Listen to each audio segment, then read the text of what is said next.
Hello student, कैसे हैं आप लोग। उम्मीद करती हूँ अच्छे होंगे, स्वस्थ होंगे, अपना ख्याल रख रहे होंगे और अपने फैमिली का ख्याल रख रहे होंगे। तो आप लोग बताइए, आप लोग कैसे हैं। उम्मीद करती हूँ अच्छे होंगे। तो आज हमारा जो सेल बायोलॉजी है that is for the CSIR net lecture number 3। ठीक है, जो हमारा क्लास चल रहा है वो किस चीज़ के लिए चल रहा है, CSIR नेट के लिए, नेट JRF के लिए हमारा क्लास चल रहा है, जिसमें से ये cell biology that is unit 2 का तीसरा लेक्चर है। ठीक है, इससे पिछले क्लास में हम लोगों ने कहाँ तक पढ़ा था, ग्लाइकोलिपिड्स हम लोगों ने कंप्लीट कर लिया था। ठीक है, तो एक बार हम लोग ग्लाइकोलिपिड से रिवाइज करते हुए चलेंगे कि ग्लाइकोलिपिड कहाँ प्रेजेंट होता है। जो यूकैरियोटिक का सेल मेम्ब्रेन होते हैं उसके सरफेस पे प्रेजेंट होता है। ठीक है, जो कि एक्स्ट्रा एनवायरनमेंट के डायरेक्ट कांटेक्ट में प्रेजेंट होता है। इसका कंपोजिशन यानी कि ग्लाइकोलिपिड कैसे बनता है, तो ये कार्बोहाइड्रेट और लिपिड से बनता है। जो कार्बोहाइड्रेट और लिपिड है वो दोनों आपस में एक दूसरे से जुड़ते हैं। किस बॉन्ड के द्वारा जुड़ते हैं, तो ग्लाइकोसिडिक बॉन्ड के द्वारा जुड़ते हैं, that is the covalent bond के द्वारा जुड़ते हैं। जो शुगर कंटेनिंग लिपिड्स मॉलिक्यूल्स होते हैं that is called a glycolipid. जो एंजाइम होता है जो कि सैकेराइड्स यानी कि शुगर को लिपिड मॉलिक्यूल से जोड़ने का काम करता है, this enzymes called as the glycosyl transferases enzyme. ठीक है, जो सबसे ज़्यादा most complex form of glycolipid है वो कौन सा है, वो है गैंग्लियोसाइडेज, जो कंटेंस करता है ओलिगोसैकेराइड और साथ ही ओलिगोसैकेराइड के साथ साथ क्या सेक्रेट करता है, एक या एक से अधिक सियालिक एसिड मोइटी भी ये कंटेन करता है।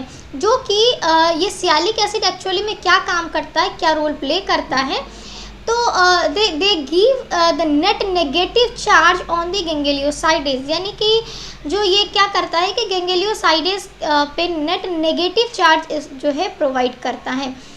उसके बाद गैंग्लियोसाइड कहाँ पे ज़्यादा पाया जाता है, तो जब नर्व सेल होता है, नर्व सेल के प्लाज्मा मेम्ब्रेन में ये एबंडेंट अमाउंट में पाया जाता है, that is the glycolipid. But ये और भी सेल टाइप में पाया जाता है, लेकिन सबसे ज़्यादा कहाँ पाया जाता है, नर्व सेल के प्लाज्मा मेम्ब्रेन पे। जैसा कि एग्जांपल हम लोगों ने देखा था GM1 that is the gangliosides and galactocerebrosides. क्या फंक्शन है ग्लाइकोलिपिड का, तो सेल मेम्ब्रेन के स्टेबिलिटी प्रोवाइड कर रहा है, सेल से इंट्रैक्शन देगा, इम्यून रिस्पॉन्स में हेल्प करेगा, और कुछ बैक्टीरियल टॉक्सिन है, कुछ वायरसेस के लिए ये एंट्री पॉइंट का भी काम करता है। जैसे कि एग्जांपल यदि बताएं तो पोलियोमा वायरस, कोलेरा टॉक्सिन जब सेल में एंटर करता है तो सबसे पहले ये गैंग्लियोसाइड से बाइंड करता है, देन ये सेल में इंटर करता है। तो ये थोड़ा सा प्रीव्यू क्लास था। ठीक है, चलिए आज का जो हमारा मेन सेशन है उस पर हम लोग फोकस करते हैं और चलते हैं। तो आप लोग से ये कहना है कि जो भी क्लास होती जा रही है रिकॉर्डेड फॉर्म में ही, लेकिन आप लोग को एक सीरियल वाइज क्लासेस मिल रही है। ठीक है, जब लाइव का सॉर्ट आउट प्रॉब्लम होगा इंटरनेट का तब देखेंगे, क्योंकि यहाँ पे जो नेट कनेक्शन वाले हैं एक ही हैं और वो बहुत ऐट रहे हैं।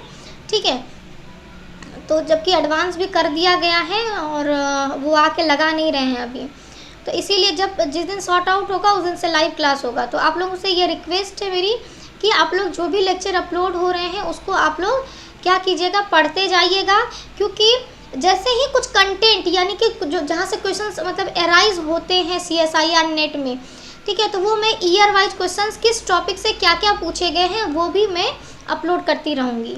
ठीक है, तो जैसे कि मैं जो टॉपिक ख़त्म हो गया उससे रिलेटेड क्या क्या CSIR ने किस ईयर में कौन से क्वेश्चंस पूछे थे वो अपलोड करूँगी, वो भी साथ में मतलब PT में अरेंज करके लाऊँगी।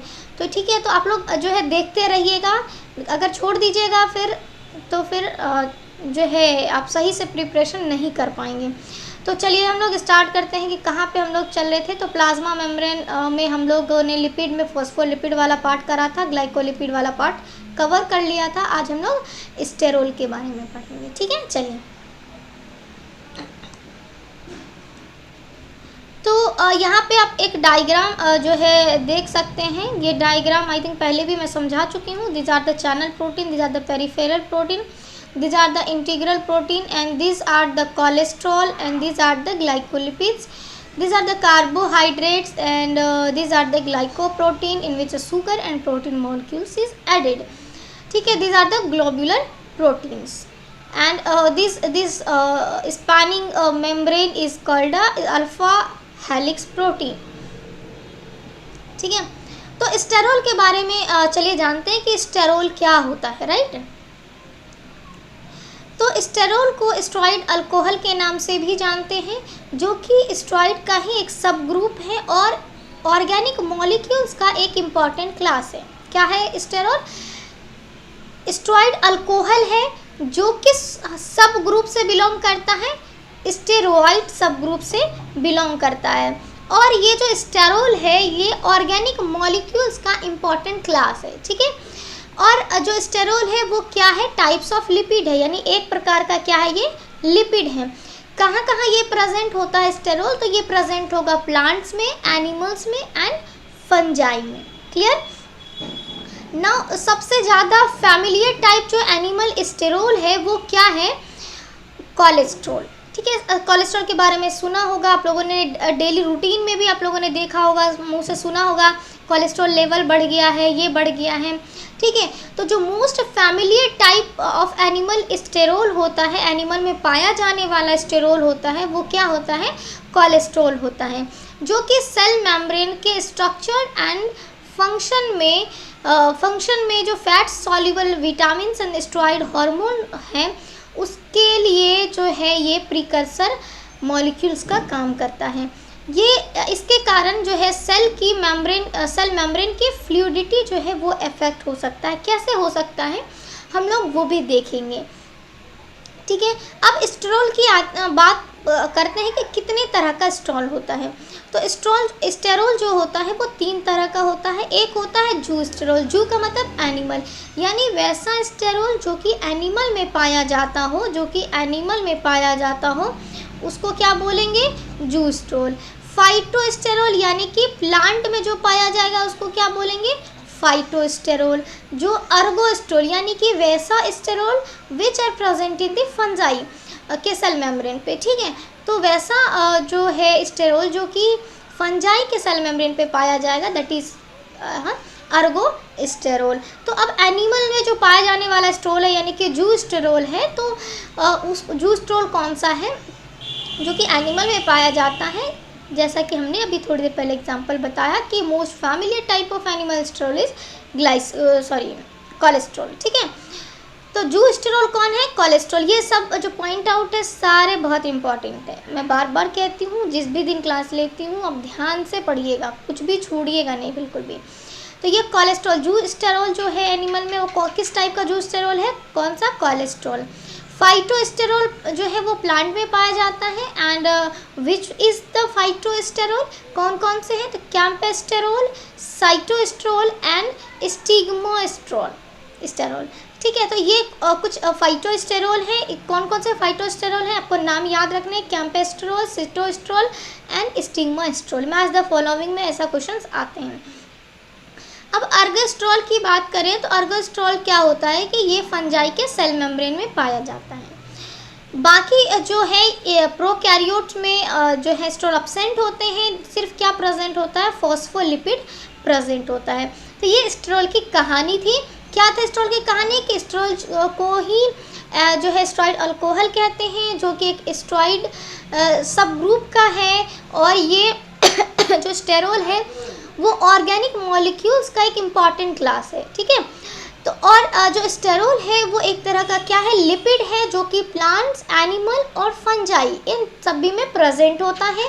जो सबसे ज़्यादा फैमिलियर टाइप का एनिमल स्टेरोल है वो कौन है? कोलेस्ट्रॉल है, जो कि क्या करता है कि एज ए प्रीकर्सर की तरह काम करता है fat soluble vitamins and steroid hormones के लिए, सेल मेम्ब्रेन के स्ट्रक्चर एंड फंक्शन को मेंटेन रखने के लिए। और स्टेरोल के कारण जो है क्या हो सकता है कि सेल मेम्ब्रेन की फ्लूइडिटी इफेक्ट हो सकती है। कितने तरह का स्टेरोल होता है? 3 तरह का स्टेरोल होता है। चलिए हमारे साथ बोलिए आप लोग। ठीक है, जू स्टेरोल, फाइटोस्टेरोल, अर्गोस्टेरोल। जू स्टेरोल कौन होता है? कोलेस्ट्रॉल किस में पाया जाता है? एनिमल्स में। फाइटोस्टेरॉल किस में होता है? प्लांट में। एंड कौन कौन से फाइटोस्टेरॉल है? कैम्पेस्ट्रोल, साइटोस्ट्रोल एंड स्टिग्मोस्ट्रोल। अर्गोस्ट्रोल कहाँ पाया जाता है? फंजाई के सेल मेम्ब्रेन पे।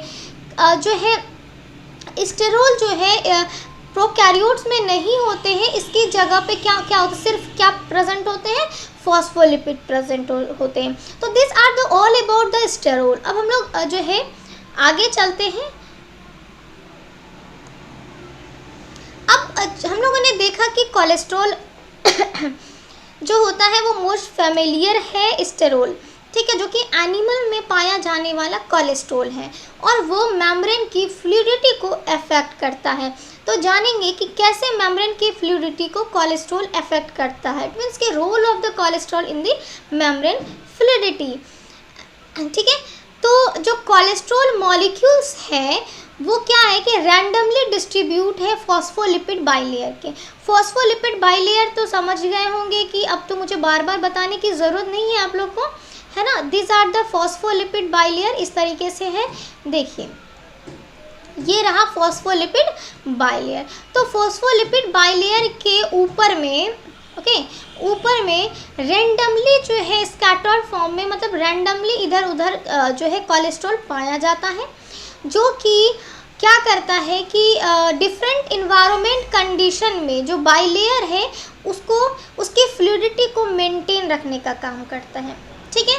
तो डिफरेंट इन्वायरमेंट कंडीशन में कोलेस्ट्रॉल क्या करता है कि जो फॉस्फोलिपिड बाइलेयर है उसकी फ्लूइडिटी को मेंटेन करने का काम करता है। बहुत ही सिंपल शब्दों में मैंने लिखा है यहाँ पे और आपको जो है पढ़ने में काफ़ी आसानी होगी।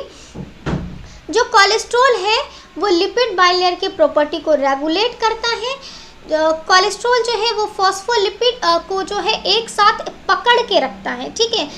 क्योंकि जो है ये क्या करता है कि जो फॉस्फोलिपिड के बाइलेयर्स हैं उसको ज़्यादा सेपरेट नहीं होने देता है, यानी उसको ज़्यादा दूर दूर भी जाने नहीं देता है।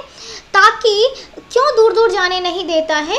क्योंकि अगर मान लीजिए जैसे कि ये मैं प्लाज्मा मेम्ब्रेन यदि बना रही हूँ तो इस प्लाज्मा मेम्ब्रेन अगर दूर दूर चला गया, मान लीजिए कि ये इस तरह का कुछ बन गया, गैप क्रिएट्स हो गए, वॉइड्स क्रिएट्स हो गए, तो क्या होगा? इसमें से कुछ मॉलिक्यूल्स यहाँ से इजीली अंदर पास आउट हो सकते हैं।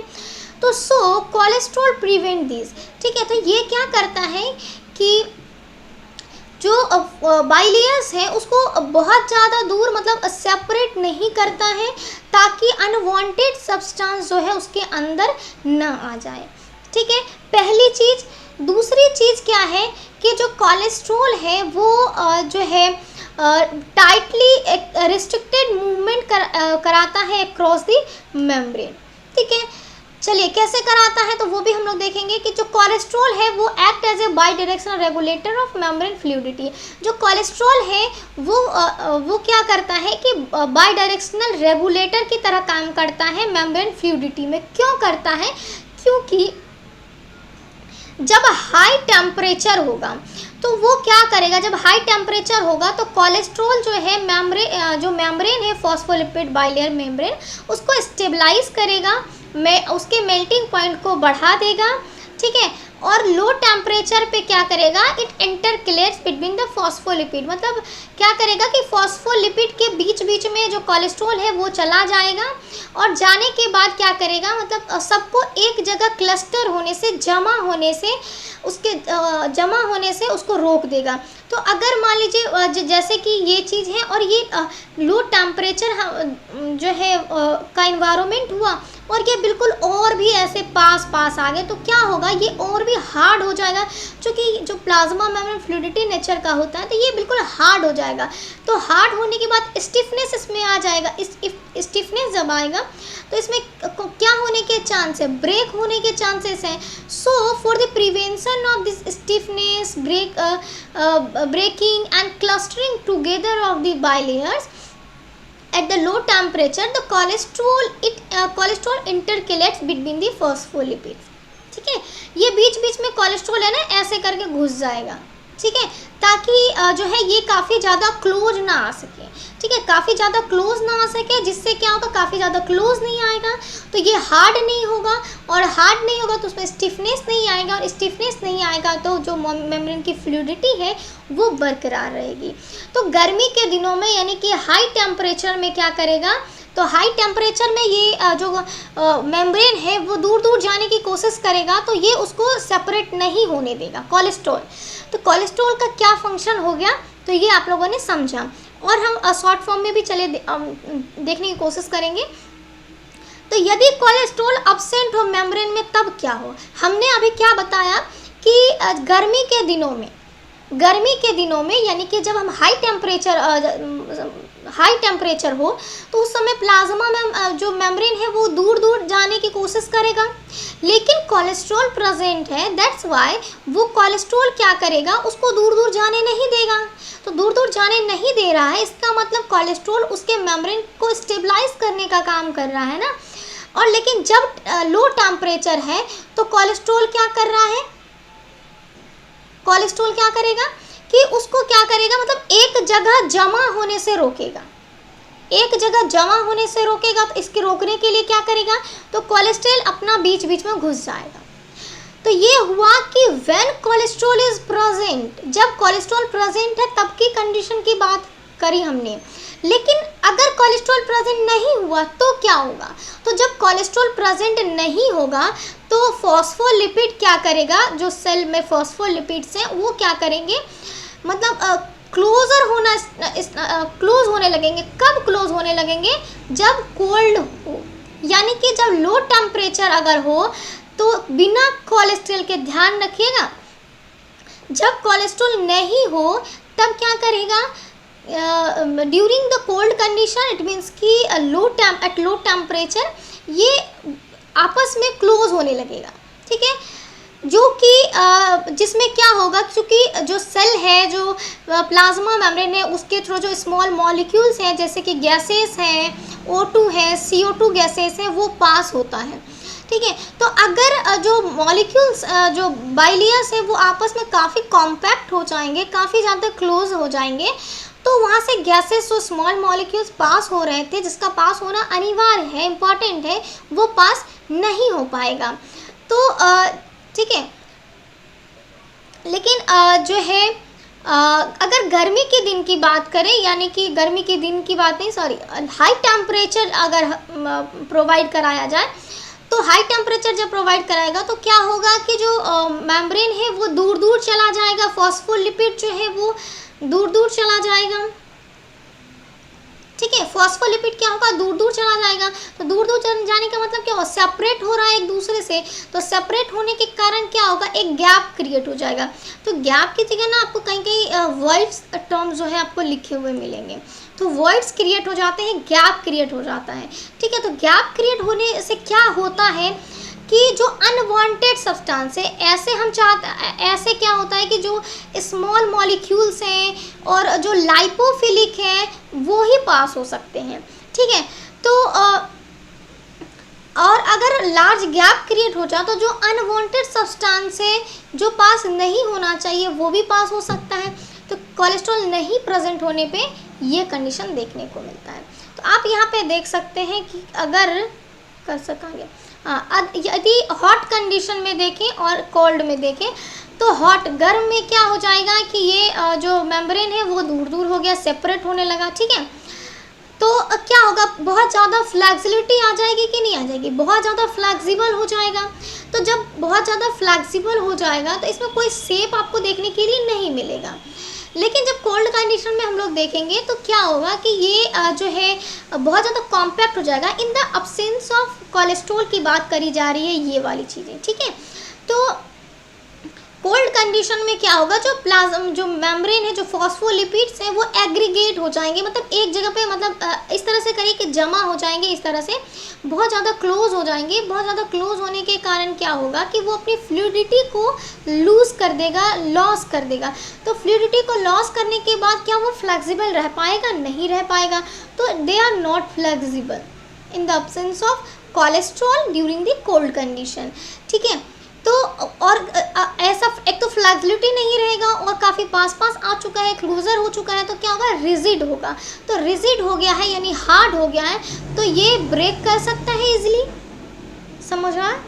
तो क्या देखें हम लोग कोलेस्ट्रॉल का रोल क्या है मेम्ब्रेन फ्लूइडिटी में। तो कोलेस्ट्रॉल क्या है, फोस्फोलिपिड बाइलेयर के ऊपर जो है रेंडमली ये प्रेजेंट होता है, जो कि डिफरेंट इन्वायरमेंट कंडीशन में फ्लूइडिटी को बरकरार रखने में हेल्प करता है। जो कोलेस्ट्रॉल है वो लिपिड बाइलेयर के प्रॉपर्टी को रेगुलेट करता है। कोलेस्ट्रॉल जो है वो फॉस्फोलिपिड को पकड़ के रखने में हेल्प करता है, इसलिए क्योंकि ये इसलिए पकड़ के रखता है कि वो ज़्यादा गर्मी अगर उससे मतलब हॉट कंडीशन हो तो वो बहुत ज़्यादा दूर ना जाए, और अगर ठंड कंडीशन हो तो बहुत ज़्यादा क्लोज ना आए। तो यही करने का काम करता है कोलेस्ट्रॉल। कोलेस्ट्रॉल बाई डायरेक्शनल के रूप में काम करता है, एक high temperature low temperature. High temperature पे ये स्टेबलाइज करने का काम करेगा, दूर दूर जाने नहीं देगा। लो टेम्परेचर पे क्या करेगा कि ये जो मॉलिक्यूल्स मतलब जो फॉस्फोलिपिड है वो जो पास आकर के जो जमा हो जाएंगे तो उसके बीच बीच में ये इंटरकेलेट्स बना लेगा, मतलब घुस जाएगा, ताकि बहुत ज़्यादा हार्ड या रिजिड ना हो। ये कोलेस्ट्रॉल जब प्रेजेंट रहता है तब की बात है। यदि कोलेस्ट्रॉल प्रेजेंट नहीं होगा, अब्सेंट होगा, तो क्या देखने को मिलेगा कि कोलेस्ट्रॉल जब नहीं होगा तो कोल्ड कंडीशन में काफ़ी ज़्यादा क्लोज हो जाएगा फॉस्फोलिपिड, और गर्मी के दिनों में बहुत ज़्यादा क्या हो जाएगा, दूर दूर हो जाएगा। तो दूर दूर हो जाएगा तो कोई भी अनवांटेड चीज़ें भी पास हो सकती हैं, और अगर क्लोज हो जा रहा है कोल्ड कंडीशन में तो स्मॉल मॉलिक्यूल जैसे कि गैसेस वगैरह जो CO2 O2 जो सेल में जाना चाहिए वो नहीं जा पाएगा। तो this are the role of the cholesterol in the membrane fluidity. अब हम देखते हैं कि जो क्या क्या फैक्टर है जो कि मेम्ब्रेन की फ्लूइडिटी को अफेक्ट कर सकता है। क्या क्या फैक्टर्स हैं जो कि मेम्ब्रेन की फ्लूइडिटी को अफेक्ट कर सकता है। तो जो कोलेस्ट्रॉल मॉलिक्यूल्स है, जैसा कि हमने बताया कि फॉस्फोलिपिड बाइलेयर के ऊपर में रैंडमली स्कैटर्ड अमाउंट में स्कैटर्ड प्रेजेंट होगा, जैसे कि ये है आपका मान लीजिए प्लाज्मा मेम्ब्रेन, तो यहाँ पे इस तरह से कुछ कोलेस्ट्रॉल प्रेजेंट है, ठीक है, इस तरह से। तो रैंडमली मतलब एक लाइन से या मतलब एक अरेंजमेंट में नहीं है, कहीं कहीं पे जो है कोलेस्ट्रॉल प्रेजेंट है, ठीक है, जो कि क्या क्या फंक्शन है, जो बाइलेयर्स है उसके फ्लूइडिटी को मेंटेन करने में हेल्प करता है in different condition, like at the warm condition and at the cold condition, ठीक है। जो टेम्परेचर है वो अफेक्ट करता है फॉस्फोलिपिड के मूवमेंट में। हम लोग अभी थोड़ी देर पहले देख चुके हैं कि how the temperature affect the movement of the plasma membrane, ठीक है, कैसे क्लोज आता है एक दूसरे के, और जब कोल्ड होता है तो वो क्लोजर हो जाता है, और जब हॉट होता है तो ये दूर दूर जाता है, in the absence of which cholesterol, ठीक है। तो अब आते हैं, ये तो फैक्टर हम लोगों ने मेम्ब्रेन फ्लूइडिटी देखा। तो जो फॉस्फोलिपिड होता है, जो फॉस्फोलिपिड बाइलेयर्स होता है, तो ये जो फॉस्फोलिपिड बाइलेयर होता है वो किससे बना होता है, फैटी एसिड से बना हुआ होता है। और कितने तरह के फैटी एसिड से बना होता है, दो तरह के फैटी एसिड से, एक सैचुरेटेड और एक अनसैचुरेटेड फैटी एसिड से बना होता है। तो हम उसी फैटी एसिड की बात करेंगे। तो फैटी एसिड जो फॉस्फोलिपिड बना होता है वो फैटी एसिड से बना होता है, यानी कि फॉस्फोलिपिड का जो टेल वाला पोर्शन है हम लोगों ने देखा था कि दो, उसका जो टेल वाला पोर्शन है ये रहा आपका फॉस्फोलिपिड का स्ट्रक्चर। आप ही की बॉडी से निकाल के दिखा रही हूँ स्ट्रक्चर कैसा होता है फॉस्फोलिपिड का, ठीक है, तो ध्यान से देखिएगा, ठीक है। इस तरह का फॉस्फोलिपिड का स्ट्रक्चर होता है, ग्लाइसरॉल होता है, फॉस्फेट होता है, ठीक है, यहाँ पे एक्स लगा होता है, ठीक है। तो इस तरह का फॉस्फोलिपिड का स्ट्रक्चर होता है जिसमें कि दो टेल होता है, एक होता है सैचुरेटेड और दूसरा होता है अनसैचुरेटेड, ठीक है। ये हुआ सैचुरेटेड और ये होता है अनसैचुरेटेड, ठीक है, इस तरीके से। तो फॉस्फोलिपिड के टेल जो है वो दो तरह के फैटी एसिड से बने मिलेंगे आपको, सैचुरेटेड फैटी एसिड और अनसैचुरेटेड फैटी एसिड। अब इस सैचुरेटेड फैटी एसिड और अनसैचुरेटेड फैटी एसिड का क्या रोल है इन द मेम्ब्रेन फ्लूइडिटी, क्या रोल है इन द मेम्ब्रेन फ्लूइडिटी, वो हम लोग देखते हैं। तो सैचुरेटेड फैटी एसिड जो होता है उसमें कितने बॉन्ड्स होते हैं, सिंगल बॉन्ड होते हैं बिटवीन द कार्बन बैकबोन। तो अब देखिए यहाँ पे हमने जो डायग्राम बनाया है इसमें कहीं पे भी डबल बॉन्ड नज़र आ रहा है आपको, नहीं। तो सैचुरेटेड जो होता है उसमें सिंगल बॉन्ड होता है और दो कार्बन बैकबोन के बीच में होता है। और जो इसलिए मतलब सैचुरेटेड फैटी एसिड होने के कारण जो इसका चेन होता है वो बिल्कुल स्ट्रेट होता है और इजीली पैक टाइटली रहता है, मतलब इजीली मतलब एक दूसरे से पैक्ड फॉर्म में रहता है। अब आते हैं अनसैचुरेटेड फैटी एसिड। तो इम्पॉर्टेंस सैचुरेटेड फैटी एसिड के बारे में तो आई नो दैट कि आप भी जानते होंगे कि saturated fatty acid single bond होता है, कार्बन बैकबोन के जो है क्रिएट करता है, इसलिए चेन स्ट्रेट होता है और इजीली जो है टाइटली पैक करता है। तो हम यहाँ पे एक्चुअली पढ़ क्या रहे हैं कि मेम्ब्रेन फ्लूइडिटी में इसका क्या रोल है, ठीक है। तो यहाँ पे जो रोल आता है मेम्ब्रेन फ्लूइडिटी में वो आता है अनसैचुरेटेड फैटी एसिड का। क्या? तो अनसैचुरेटेड फैटी एसिड में डबल बॉन्ड होता है कुछ कार्बन्स के बीच में। तो जो डबल बॉन्ड होता है वो किंक क्रिएट करता है। क्या क्रिएट करता है? देखिए कि मान लीजिए अगर इस तरह का है, इस तरह का है, तो ये एकदम क्लोजर पैक हो जाएगा, कोई दिक्कत। सैचुरेटेड फैटी एसिड है, इसमें कहीं टंगरी इधर उधर नहीं है। अब यदि हम बात करें इस तरह के फॉस्फोलिपिड की, ठीक है, देखिए ध्यान से देखिएगा, ठीक है, इस तरह का, तो यहाँ पे क्या कुछ गैप क्रिएट हो रहा है, किंक क्रिएट हो रहा है, मतलब यहाँ पे थोड़ा स्पेस मिल पा रहा है इसको और कंपैरिजन में। इस बीच में जो स्पेस मिल रहा था उसके कंपैरिजन यहाँ पे जो स्पेस मिल रहा है उसको ज़्यादा मिल रहा है। तो यही किंग मतलब इस तरह से जो थोड़ा टेढ़ा करके देख रहे हैं, तो it is due to the double bond, ठीक है। तो यहाँ पे जो double bond unsaturated fatty acid में डबल बॉन्ड होता है कुछ कार्बन्स के बीच में, और यही डबल बॉन्ड क्या क्रिएट करता है, किंग क्रिएट करता है। बहुत इंपॉर्टेंट चीज़ है, ठीक है। क्या क्रिएट करता है? किंग क्रिएट करता है। तो इस चेन में, तो इस किंग क्रिएट के कारण क्या होता है कि जो चेन होता है वो जो पैक्ड होता है वो टाइटली होता है और उसको वो हार्डर बनाते हैं का काम करता है। जो किंग होता है वो क्या रोल प्ले करता है, मेम्ब्रेन फ्लूइडिटी में अपना रोल प्ले करता है, क्योंकि ये क्या करता है, स्पेस को बढ़ा देता है बिटवीन दी फॉस्फोलिपिड मॉलिक्यूल्स। तो हमने अभी दिखाया कि किस तरह से ये स्पेस को बढ़ा रहा था फॉस्फोलिपिड मॉलिक्यूल्स के बीच में, जिससे कि जो हार्डर से ये फ्रीज हो जाता है एट लो टेम्परेचर। तो किंक के कारण ही यदि ये कोल्ड कंडीशन में एग्रीगेट होता है, जमा होता है मान लीजिए, तो इसमें किंक के कारण क्या होता है कि एक गैप क्रिएट हो जाता है जिससे ये बहुत ज़्यादा हार्डर नहीं हो पाता है, मतलब इसकी फ्लूइडिटी मेंटेन रहती है। तो this king play very important role in the membrane fluidity because it increase the space between the phospholipid molecule, ठीक है, एट लो टेम्परेचर और कोल्ड टेम्परेचर, ठीक है। अब किंक जो है वो क्या है, किंक एक स्पेस प्रोवाइड करता है जो कि कुछ स्मॉल मॉलिक्यूल्स जैसे कि CO2, O2 को मेम्ब्रेन के थ्रू इजीली और जल्दी से अलाउ कराता है। यही स्पेस कौन क्रिएट करता है? ये स्पेस किंक क्रिएट करता है ये स्पेस, ठीक है। तो ये हो गया फैक्टर अफेक्टिंग मेम्ब्रेन फ्लूइडिटी। अब देखिए कि और क्या क्या फैक्ट अगर टू द पॉइंट बात करी जाए कि मेम्ब्रेन फ्लूइडिटी को क्या कौन कौन से फैक्टर हैं जो कि अफेक्ट करते हैं, तो सबसे पहले कि जो फ्लूइडिटी है वो डायरेक्टली प्रोपोर्शनल होता है सिस कन्फॉर्मेशन के, ठीक है, सिस कन्फॉर्मेशन के डायरेक्टली प्रोपोर्शनल होता है। आप यहाँ पे देख सकते हैं ये सैचुरेटेड फैटी एसिड है, जहाँ पे देखिए आप अभी जो थोड़ी देर पहले समझे थे वो वहाँ से आपको क्लियर हो जाएगा। सैचुरेटेड फैटी एसिड में कहीं भी डबल बॉन्ड नहीं है, सिर्फ सैचुरेटेड लिपिड्स यहाँ पे हैं। तो देखिए कितने अच्छे से टाइटली पैक्ड हैं और अरेंज हैं, ठीक है। और यहाँ पे क्या है, देखिए बीच बीच में जो है किंग्स डबल बॉन्ड वाले कुछ कार्बन हैं, फैटी एसिड है,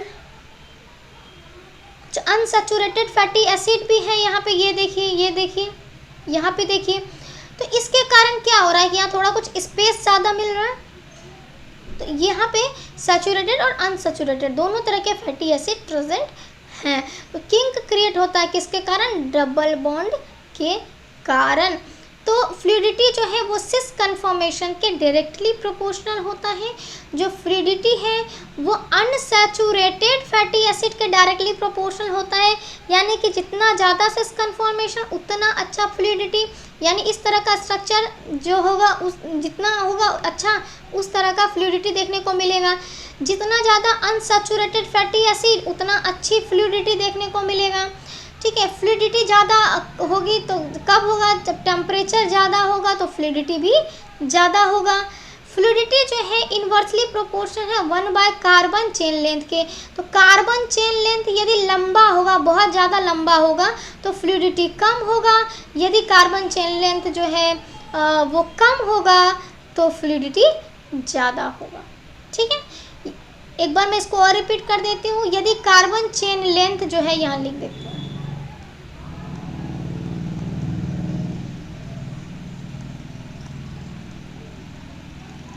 कार्बन चेन लेंथ लेस है तो फ्लूइडिटी जो है वो ज़्यादा होगा। यदि कार्बन चेन लेंथ ज़्यादा है तो फ्लूइडिटी जो है कम होगा। क्लियर हो गया? यदि कार्बन चेन लेंथ ज़्यादा होगा तो फ्लूइडिटी कम होगा, यदि कार्बन लेंथ कम होगा तो फ्लूइडिटी ज़्यादा होगा। फ्लूइडिटी जो है सैचुरेटेड फैटी एसिड के इन्वर्सली प्रोपोर्शनल होता है, यानी कि ये जितना ज़्यादा सैचुरेटेड फैटी एसिड होगा उतना ही कम फ्लूइडिटी होगा मेम्ब्रेन का। तो फ्लूइडिटी जो है बढ़ेगा, कब बढ़ेगा, जब कोलेस्ट्रॉल जो है लो टेम्परेचर पे प्रेजेंट होगा तो फ्लूइडिटी बढ़ेगा। तो लो टेम्परेचर पे ये प्रेजेंट होगा तो वो बहुत ज़्यादा क्लोज आने नहीं देगा, और बहुत ज़्यादा क्लोज नहीं आने देगा तो फ्लूइडिटी उसकी बरकरार रहेगी, बढ़ेगा। अब जब कोलेस्ट्रॉल हाई टेम्परेचर पे कोलेस्ट्रॉल प्रेजेंट रहेगा तो फ्लूइडिटी को कम करेगा, क्योंकि ऑलरेडी हाई टेम्परेचर पे क्या है कि वो दूर दूर जा रहा है, सेपरेट जा रहा है, तो ये क्या करेगा, उसकी फ्लूइडिटी को मेंटेन करने का काम करेगा। तो हाई टेम्परेचर पे कोलेस्ट्रॉल यदि है तो क्या होता है कि फ्लूइडिटी डिक्रीज करता है। तो यहाँ पे यदि बात करें कि जो low temperature low amount of cholesterol देखने को मिलेगा कब, जब फ्लूइडिटी ज़्यादा होगा।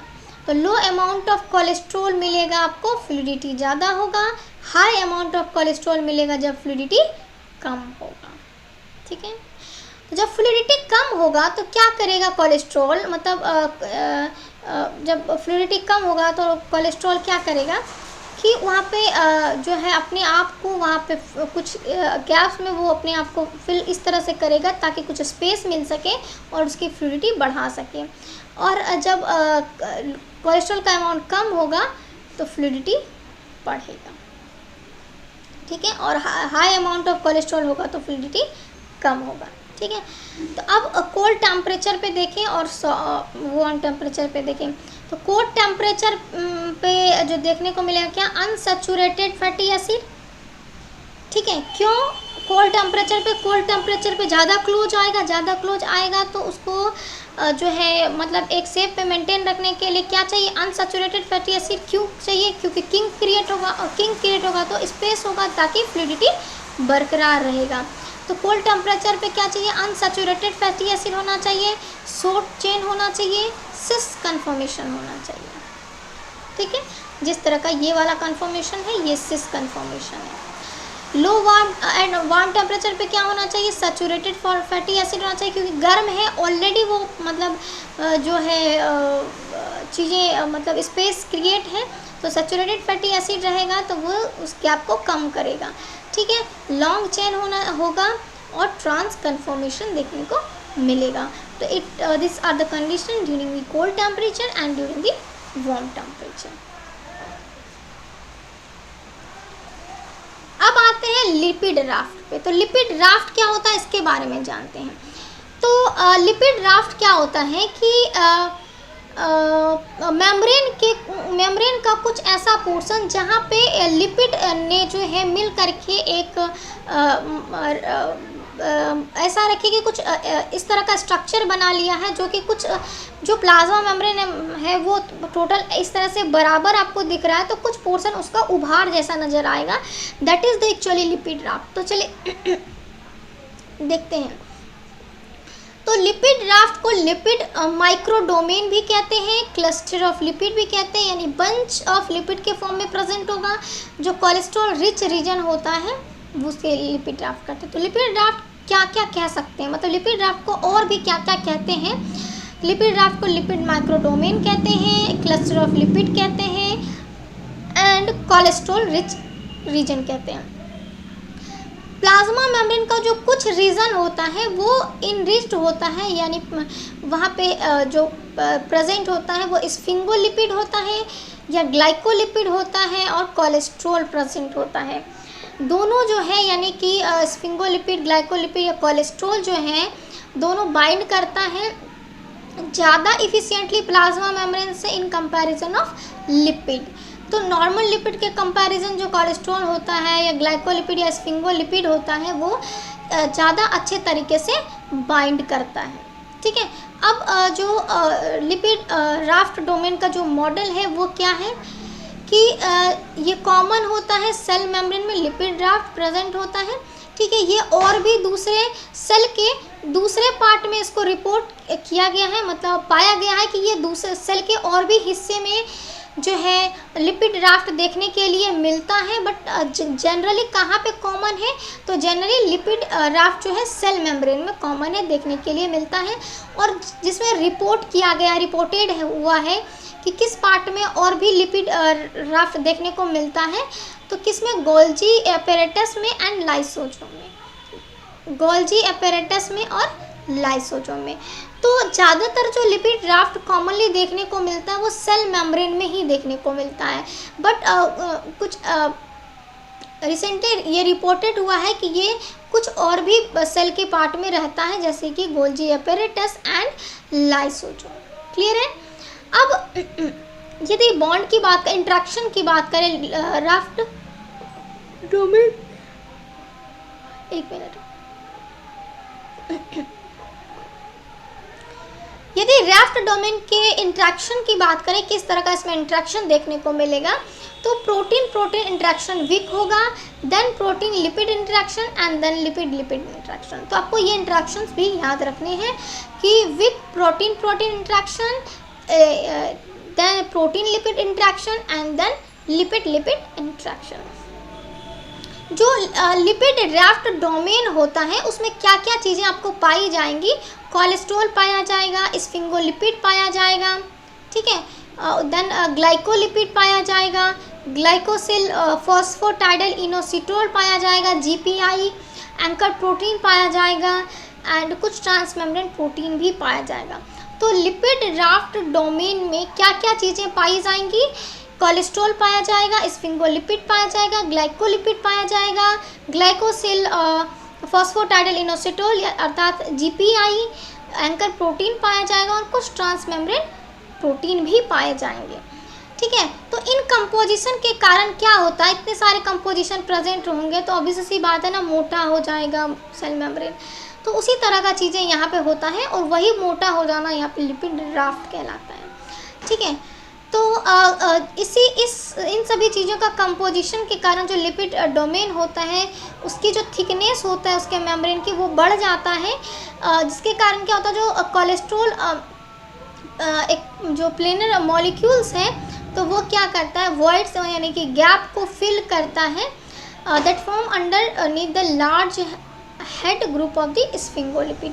तो जहाँ पे हेड ग्रुप स्फिंगोलिपिड का होगा तो वहाँ पर ये कोलेस्ट्रॉल जा करके उस गैप को क्या करेगा, फिल करने का काम करता है। एक मिनट,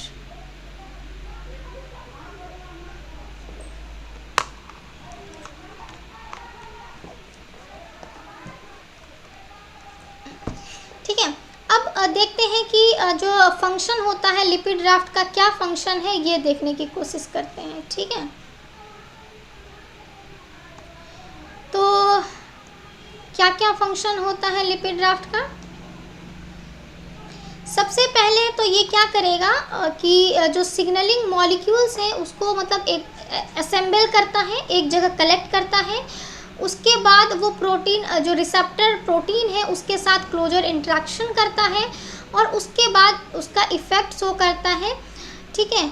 और इंडोसाइटोसिस में भी इसका रोल देखने के लिए मिलता है। जो लिपिड राफ्ट है वो मेम्ब्रेन की फ्लूइडिटी को भी इन्फ्लुएंस करता है, मेम्ब्रेन प्रोटीन ट्रैफिकिंग में हेल्प करता है, कोलेस्ट्रॉल के ट्रैफिकिंग में हेल्प करता है और ये फेवरेबल इंट्रैक्शन जो कि सिग्नल ट्रांसडक्शन के लिए ज़रूरी है उसको भी प्रमोट करता है। तो this are the some functions of lipid raft. हम लोग डायग्राम से यदि देखें तो ये है लिपिड राफ्ट, यानी कि यहाँ पे कुछ ऐसा पोर्शन है जहाँ पे जो है जैसे कि cholesterol, sphingolipid, glycolipid, glycosyl phosphatidyl inositol, GPI, ठीक है, प्रोटीन, कुछ ट्रांस मेम्ब्रेन प्रोटीन, ये सारे मतलब कलेक्टिवली एक साथ प्रेजेंट है।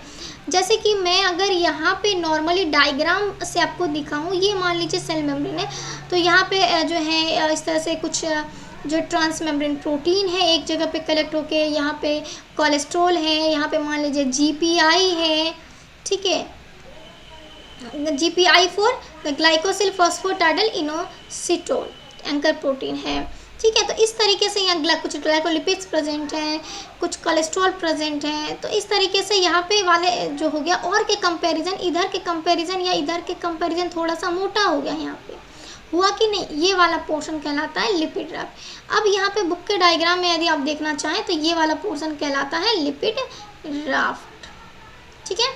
यहाँ पे ये वाला जो रीजन आपको ऑरेंज कलर का यहाँ पे रीजन दिख रहा है, ये ऑरेंज कलर का रीजन एक्चुअली में दीज आर द कोलेस्ट्रॉल। तो देखिए किस तरीके से कोलेस्ट्रॉल गैप को फिल किए हुए हैं। देखिए ध्यान से देखिए, यहाँ पे जो कोलेस्ट्रॉल है वो किस तरीके से गैप को फिल किए हुए हैं। तो इस तरीके से जो भी ऑरेंज कलर का आपको दिख रहा है वो क्या है, कोलेस्ट्रॉल है। उसके बाद जो ये नीले कलर में आपको दिख रहा है ये ट्रांस मेम्ब्रेन प्रोटीन है, ठीक है। ये वाला पोर्शन, ये वाला जो दिख रहा है ये है क्या है, ट्रांस मेम्ब्रेन प्रोटीन है।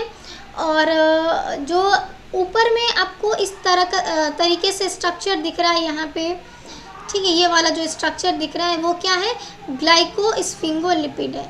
क्या है, ग्लाइकोस्फिंगोलिपिड है। तो इस तरीके से कुछ स्ट्रक्चर जो है यहाँ पे जमा हो जाते हैं और थिकनेस को बढ़ा देते हैं और यही कहलाता है क्या, लिपिड राफ्ट। अब एक बिग सा बड़ा सा पिक्चर देखने की कोशिश करते हैं कि क्या है एक्चुअली में लिपिड राफ्ट। तो यहाँ पे आप देखिए कि यहाँ पे देखिए आपको इधर आप प्लाज्मा मेम्ब्रेन को पहले देखने की कोशिश कीजिए,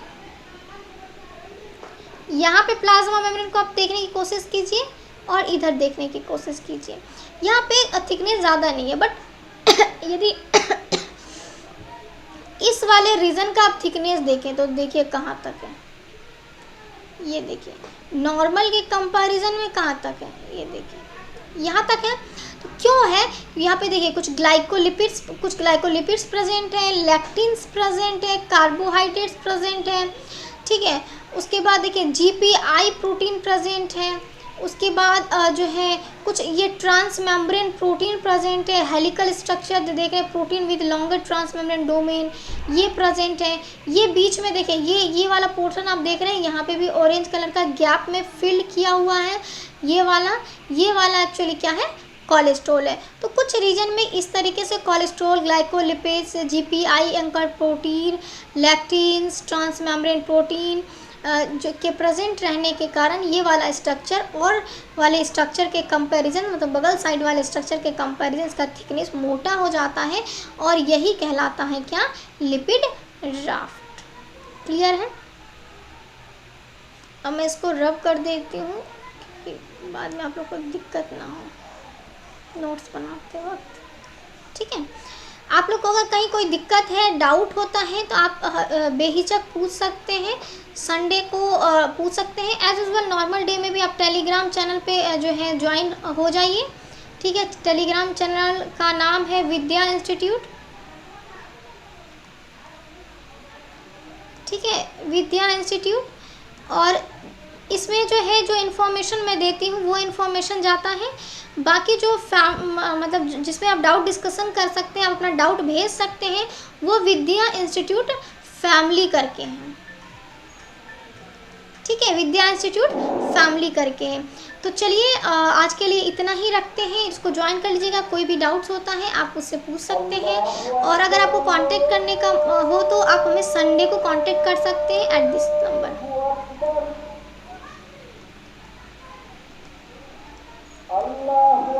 ठीक है, सिर्फ संडे को।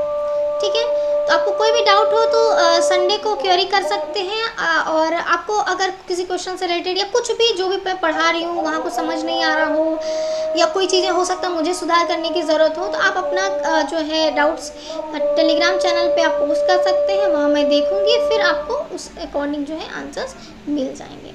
ठीक है, तो चलिए हमारे चैनल को लाइक शेयर सब्सक्राइब करना नहीं भूलिएगा, एंड इसको जितना हो सके क्लासेस को शेयर भी करिए, ताकि ज़्यादा से ज़्यादा लोग स्टूडेंट तक ये चीज़ें पहुंच सकें। चलिए, thank you so much guys, bye bye, take care, good night, अपना ख्याल रखें और अपने फैमिली का ख्याल रखें।